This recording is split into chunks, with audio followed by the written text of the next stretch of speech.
ইমরান নামের একটা ভাই, ঠিক আছে, উনি হচ্ছে কমেন্ট করছে যে ভাই 25,000 টাকার ভিতরে সেরা ক্যামেরার নামটা প্লিজ বইলেন।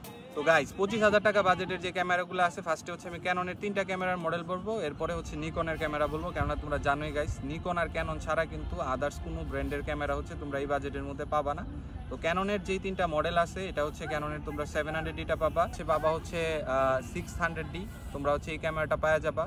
তারপরে 4000D ক্যামেরাটা পাবা, 4000D, 2000D এবং 3000D, এগুলো কিন্তু সেম ক্যামেরা, যে কোনো একটা তোমরা নিতে পারো। আর কোনো ক্যামেরা কিন্তু নাই গাইস এই বাজেটের মধ্যে। এই 1200D 1300D কিন্তু সেমই ক্যামেরা।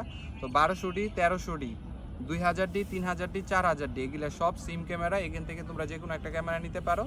600D আর হচ্ছে 700D, এই দুইটা ক্যামেরা তোমরা নিতে পারো। তো এই 3টা তোমরা হচ্ছে ক্যামেরা তোমরা চুজ করতে পারো। এইটা হচ্ছে ক্যাননের মধ্যে। আর নিকনের মধ্যে তোমরা দেখতে পারো গাইস 25,000 টাকা বাজেটের মধ্যে, যেটা হচ্ছে 3300, মানে নিকনের D3300। তারপরে হচ্ছে তোমরা দেখতে পারো হচ্ছে 7100 মডেলের যে বডিটা আছে এইটা। আরেকটা বডি তোমরা দেখতে পারো 25,000 টাকার মধ্যে, এটা হচ্ছে নিকনের 5300 আর হচ্ছে 5200। মানে ছাড়া আদার্স কোনো ক্যামেরায় তোমরা নিও না গাইস, কোনোটাই তোমাদের জন্য ভালো হবে না। টাকা দিলেই মনে করো টাকা পুরো জ্বলে যাবে।